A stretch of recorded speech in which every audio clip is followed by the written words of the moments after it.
Film की शुरुआत में हम एक कपल को देखते हैं जिनका कुछ दिन पहले ही एक बच्चा पैदा हुआ था। मगर किसी वजह से वो दोनों ही परेशान रहते थे और अपने घर के सब शीशों को तोड़ने लग गए। बच्चे की माँ बच्चे को झूले में डालकर बाहर किसी काम से चली जाती है, जिसके बाद हम बड़ा ही अजीब सीन देखते हैं। बच्चे के पास हम एक बेबी मॉन्स्टर को देखते हैं जो बच्चे के चेहरे पे हल्का सा कट लगा देता है, जिसके बाद बच्चे के चेहरे से खून निकलने लगता है। उधर बच्चे का बाप जब घर में आखिरी शीशा तोड़ने लगता है, इससे पहले शीशे से एक चुड़ैल बाहर आकर इस आदमी को मार डालती है। इधर बच्चे की माँ ये देखकर बहुत रोती है कि अब इसका बच्चा भी इस दुनिया में नहीं रहा। बच्चे का पूरा जिस्म नीला पड़ चुका था। ऐसे लग रहा था जैसे बच्चे को मरे हुए अब काफी दिन गुजर चुके हैं। चुड़ैल जैसे ही अचानक से आई थी वैसे ही अचानक से गायब भी हो जाती है, जिसके बारे में हमें समझना काफी मुश्किल हो गया है। खैर, अब कुछ वक्त बाद हम दोबारा से एक नए कपल को देखते हैं जिनका भी कुछ दिन पहले ही बच्चा पैदा हुआ था। इस औरत का नाम रेचल था। ये कपल एक नई जगह पे रहने के लिए आया था। ये लोग अभी अपना सामान रख ही रहे थे कि इनके लिए एक पार्सल आता है। ये पार्सल रेचल की मदर ने उसके लिए भेजा था, जिसमें कुछ डब्बे और कुछ खिलौने थे जो रेचल की बहन और उसके बच्चे के लिए थे। रेचल की बहन और कोई नहीं बल्कि वही थी जिसे हमने फिल्म की शुरुआत में देखा था, जिसके बच्चे और हस्बैंड के साथ वो हादसा हुआ था, यानी वो चुड़ैल और बेबी मॉन्स्टर ने उनको मार दिया था। उनके साथ जो कुछ भी हुआ था वो तो हम देख ही चुके थे, मगर ऐसा क्यों हुआ था ये हमें कहानी में आगे जाके पता चलेगा। सामान देखकर रेचल खुश नहीं थी क्योंकि इसकी मॉम ने पुराना सामान उसको भेजा था। वो ये सोच रही थी कि उसकी मॉम ने उस बच्चे का सामान भेजा था जो अब इस दुनिया में भी नहीं रहा। लेकिन रेचल का हस्बैंड उसको समझाता है कि जो कुछ भी तुम्हारी बहन के साथ हुआ वो एक हादसा था, अब उस हादसे के लिए वहम मत करो।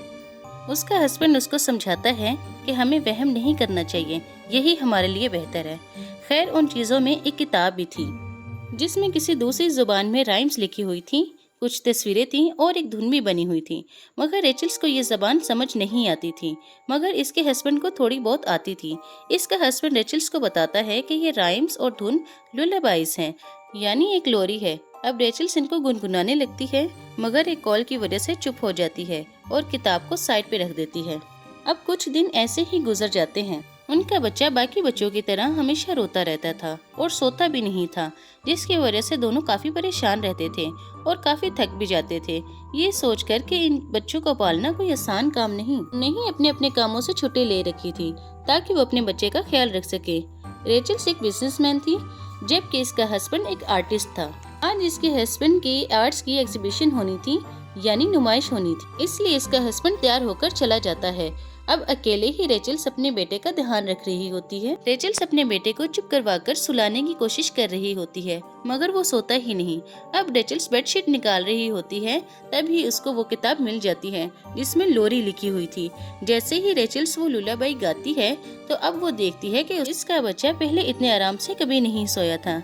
लेकिन इसी वक्त हम देखते हैं कि घर में लगे एक शीशे पे दरार पड़ना शुरू हो गई है, जो ये बात काफी अजीब थी। रात को रेचल्स अपने हस्बैंड को बताती है कि मैंने बेबी को लुलाबाई गा के सुनाई तो वो बड़े ही आराम से सो गया।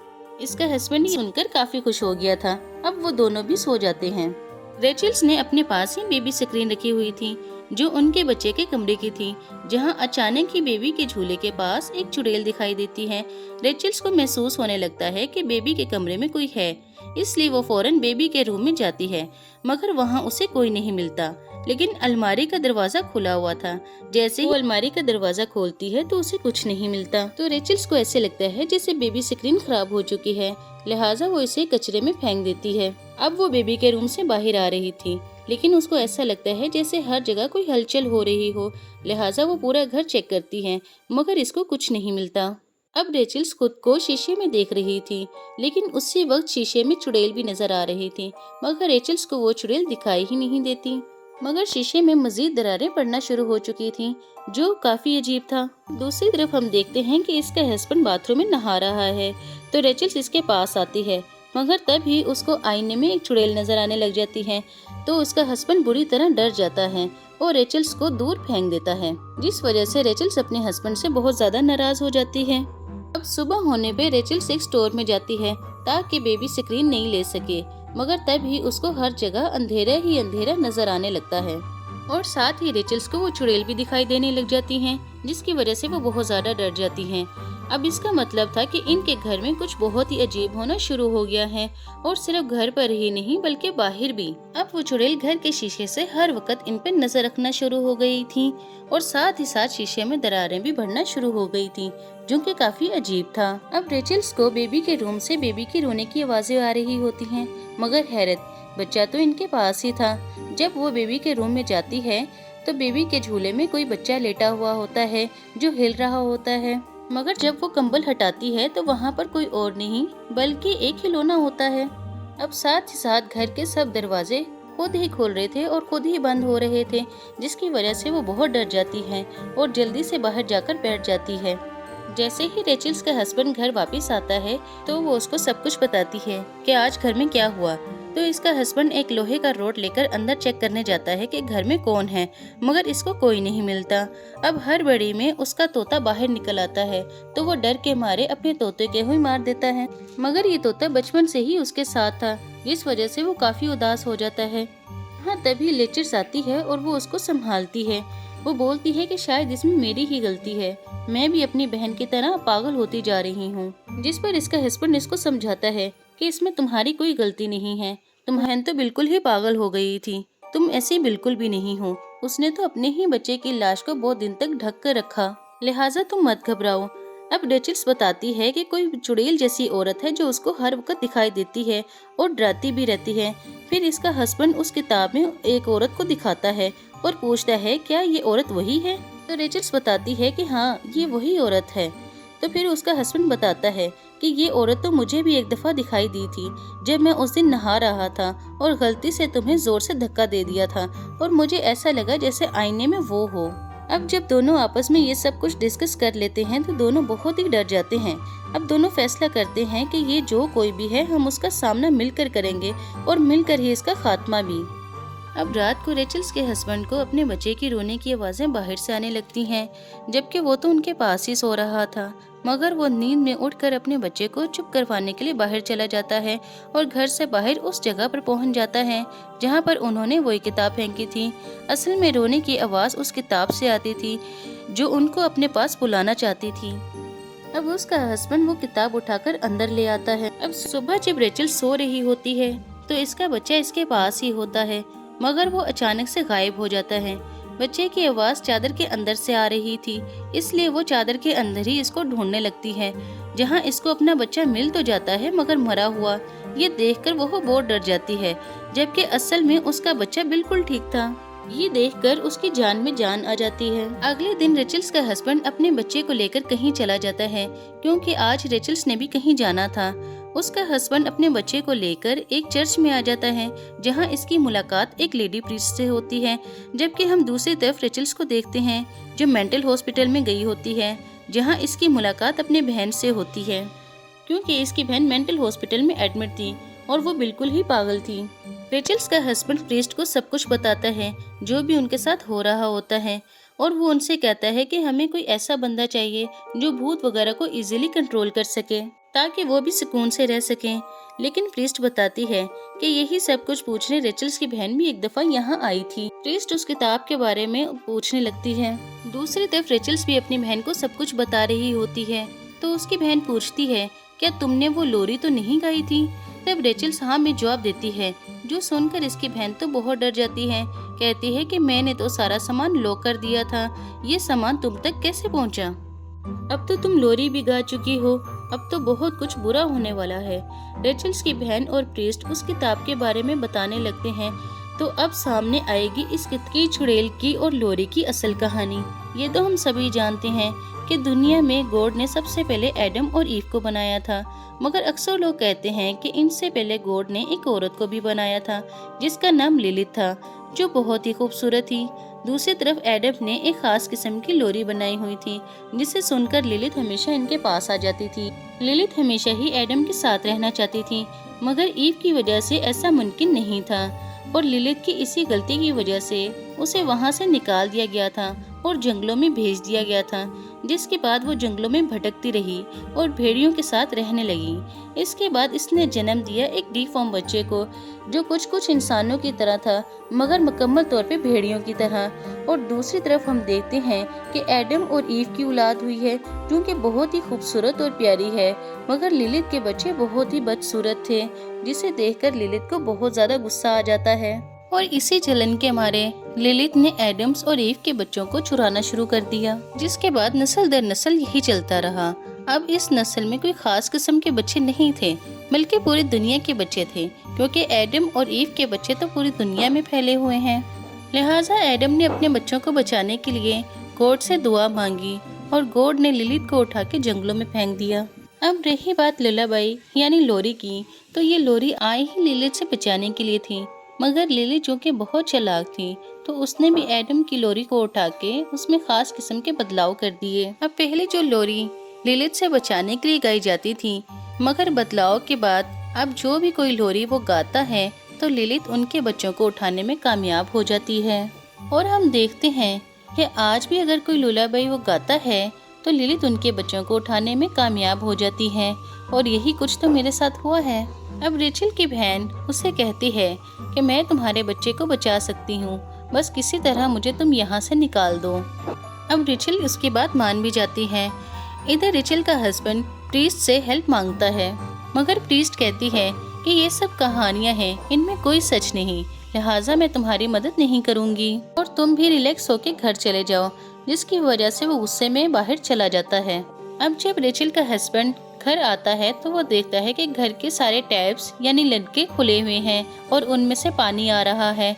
अब वो अपने बच्चे को बेडरूम में बिठाकर बाहर चला जाता है ताकि सारे टैप्स को बंद कर सके, मगर अचानक से कमरे का दरवाज़ा बंद हो जाता है और बाहर उसका बच्चा बिल्कुल अकेला होता है और अकेला पाकर फौरन से बेबी मॉन्स्टर वहाँ पर आ जाते हैं।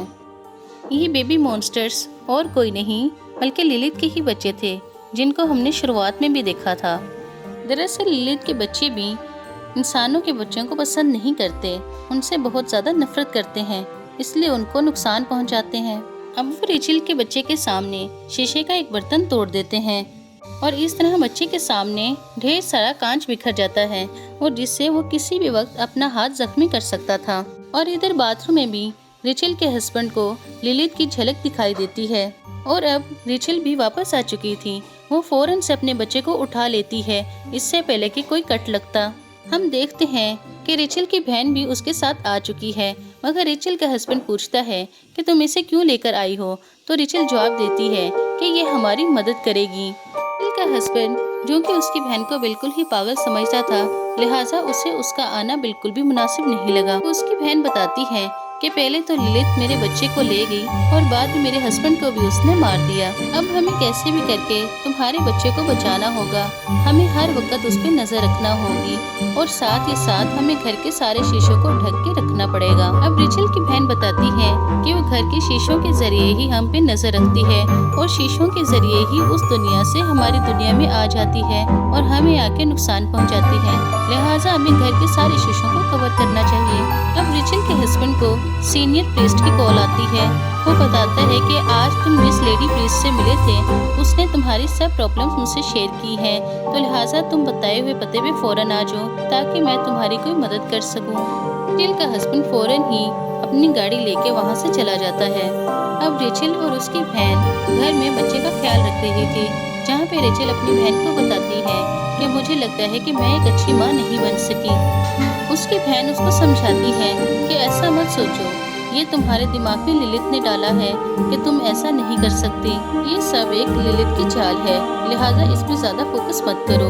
ये सब करके दरअसल वो ये चाहती है कि वो आसानी से तुम्हारे बच्चे को अपने साथ ले जाए, लिहाजा तुम अपने ऊपर भरोसा रखो और हिम्मत से काम लो। इधर रेचल का हस्बैंड सीनियर प्रीस्ट से मिलता है और वो बोलता है क्या ये लोरी घर में किसी ने गाई थी, तो इसका हस्बैंड बताता है कि हाँ मेरी वाइफ ने इसको गाया था, जिस वजह से प्रीस्ट बताते हैं कि इसलिए तुम्हारा बच्चा अब लिलित की नजर में है। और हाँ, लिलित कभी भी डायरेक्ट बच्चे को उठाकर नहीं लेके जाती, बल्कि उसका जादू एक रिचुअल की तरह है। वो आहिस्ता आहिस्ता ये काम करती है। इस रिचुअल के यानी इस प्रोसेस के 3 स्टेप्स होते हैं। पहला तो ये कि घर में किसी का लोरी गाना, और दूसरा ये कि घर में किसी जानदार का मर जाना, जिस पे रिचुअल का हस्बैंड कहता है कि हाँ, घर में मेरे हाथों से एक तोता मर गया था जो बचपन से मेरे साथ था। अब तीसरा रिचुअल ये है कि घर में बच्चे का खून बहाना, यानी थोड़ा सा भी खून काफी होगा तीसरे रिचुअल को पूरा होने में। खून बह जाने के बाद लिलित आराम से तुम्हारे बच्चे को ले जा सकती है। जैसे हमने शुरुआत में देखा था कि बच्चे को कट लग गया था और लिलित उस बच्चे को अपने साथ ले गई थी। ये सब कोई और नहीं बल्कि लिलित के बच्चे ही ये काम करते हैं। इसलिए लिलित के बच्चों ने भी उस बच्चे के सामने ग्लास इसलिए तोड़ा था ताकि इसको कट लग जाए और वो आसानी से अपने साथ उस बच्चे को ले जा सकें।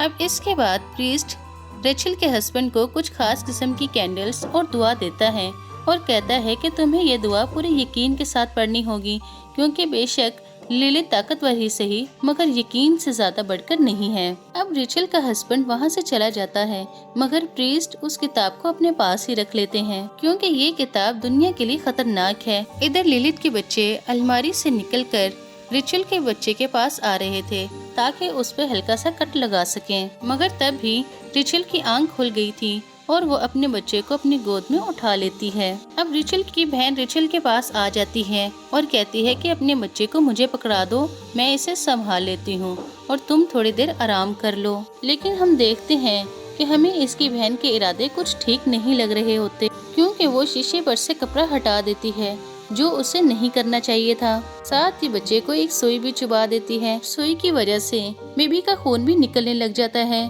साथ ही वो लोरी भी गुनगुनाने लग जाती है, जिसकी वजह से रेचल बहुत हैरान और परेशान हो जाती है और अपनी बहन से पूछती है कि तुम ऐसा क्यों कर रही हो, जिसे इसकी बहन बताती है कि मेरा बच्चा अभी भी जिंदा है और वो दूसरी दुनिया में लिलित के पास है और मैं अपने बच्चे को वापस लाना चाहती हूँ। इसलिए जब लिलित आएगी तो मेरे बच्चे को वापस दे जाएगी और तुम्हारा, और हाँ, वो सामान भी मैंने ही तुम्हारे लिए भेजा था और उसमें जो किताब थी वो भी मैंने ही डाली थी और मैं इसी वक्त का इंतजार कर रही थी कि तुम्हारा बच्चा थोड़ा सा बड़ा हो। ये साफ जाहिर हो रहा था कि उसकी बहन ही उसकी दुश्मन बन चुकी थी, यानी इसकी बहन को उनसे बहुत ज्यादा जलन थी और अपनी बहन का ये रूप देखकर रेचल को बहुत गुस्सा आता है और इसी वजह से दोनों बहनों की आपस में लड़ाई हो गई थी। ये दोनों आपस में हाथापाई हो गई थी कि अचानक से लिलित आई और रेचल के बच्चे को उठा के अपने साथ ले गई और मौके का फायदा उठाकर रेचल की बहन उसको अपने साथ खींच के शीशे के अंदर ले जाती है, जो कि एक दूसरी दुनिया थी, यानी लिलित की दुनिया। इधर हम देखते हैं कि जब रेचल का हस्बैंड घर वापस आ रहा होता है तो लिलित उस पे भी हमला कर देती है, मगर वो जैसे तैसे करके बच जाता है। जब रेचल का हस्बैंड घर वापस आता है तो अपनी बीवी को शीशे के अंदर पाता है और वो अचानक से गायब हो जाती है। अब उसका हस्बैंड सारी कैंडल्स को ऑन करके शीशों को चेक करने लग जाता है। अब रेचल की बहन उससे कहती है कि अपने बच्चे को तुम आवाज दो पूरे यकीन से, इस तरह करने से ही तुम अपने बच्चे को ढूंढ पाओगी। रेचल की बहन उससे कहती है कि जैसे ही पूरे यकीन से हम अपने बच्चों को बुलाएंगे तो हमें यकीन है कि हम दोनों को ही बचा लेंगे। अब रेचल पूरे यकीन के साथ अपने बच्चे को आवाज देने लग जाती है और उसको भी उसकी आवाज आना शुरू हो जाती है। इधर हम देखते हैं कि लिलित उसके हस्बैंड पे हमला करने आती है और उन कैंडल्स को भी बुझा देती है, मगर रेचल का हस्बैंड पूरे यकीन के साथ उन दवाओं को पढ़ना शुरू हो जाता है, जिससे वो कैंडल्स दोबारा से जल जाती हैं। और दूसरी तरफ हम देख रहे होते हैं कि रेचल को भी उसका बच्चा वहाँ मिल जाता है, मगर तभी लिलित आके उस पे हमला कर देती है और बच्चे को उससे छीनकर ले जाती है। मगर रेचल की बहन फौरन से आकर लिलित पे हमला कर देती है और बच्चा अपनी बहन के हवाले कर देती है और उससे कहती है कि तुम जाओ, यहाँ से फौरन चली जाओ, और खुद रेचल की बहन लिलित को रोकने में लग जाती है, मगर लिलित उसको भी खतरनाक लोरी सुनाकर उसको मार डालती है। रेचल अब तेजी से भागना शुरू कर देती है और साथ ही साथ हम देखते हैं कि घर के सारे ही शीशे आहिस्ता आहिस्ता करके टूटने लग जाते हैं। इनसे बचने के लिए अब रेचल और भी तेज भागना शुरू कर देती है। यहाँ उसकी मदद कर रही थी उसके हस्बैंड की दुआ करने की आवाजें। इससे पहले कि उसके घर का शीशा टूट जाता, वो फौरन से उसे पार करके अपने घर के अंदर वापस आ जाती है। अब कांच के बचे हुए टुकड़े से लिलित उससे बाहर निकलने की कोशिश करती है, मगर यहाँ पे रेचल और उसका हस्बैंड फौरन से दुआएं पढ़ना शुरू हो जाते हैं, जिससे वो अपनी दुनिया में वापस लौट जाती है। इसके बाद हमें ये लग रहा था कि अब सब कुछ ठीक हो गया है, सब कुछ सुकून में वापस आ चुका है, मगर ऐसा नहीं था, क्योंकि हम देखते हैं कि रेचल जिस बच्चे को बचाकर लाई थी, दरअसल वो उसका बच्चा नहीं था, बल्कि वो तो उसकी बहन का बच्चा था। ऐसा इसलिए हुआ था कि उसकी बहन ने रिचल के बच्चे के साथ अपने बच्चे को बदल दिया था, लेकिन उसका अपना बच्चा तो अभी भी लिलित की ही दुनिया में था। रिचल की बहन का मकसद तो साफ ही था, वो सिर्फ अपने ही बच्चे को बचाना चाहती थी, यानी वो बिल्कुल ही पागल हो चुकी थी। बेशक वो खुद भी एक माँ थी, मगर उसने इस बात का लिहाज नहीं रखा कि उसकी भी बहन एक बच्चे की माँ है। और कहानी के एंड में हम देखते हैं कि रिचल का हस्बैंड बड़ी ही चालाकी से प्रीस्ट के पास से वो किताब चुरा लाता है और वो अब कोशिश करेंगे अपने बच्चे को उस दुनिया से वापस लाने की। मगर अब रिचल का सामना सिर्फ अब लिलित से नहीं होना, बल्कि वहाँ पे एक बनने वाली नई चुड़ैल से। जी हाँ, रिचल की अपनी बहन जो वहाँ पे अब चुड़ैल बन चुकी है और उसका बच्चा भी उसके पास है।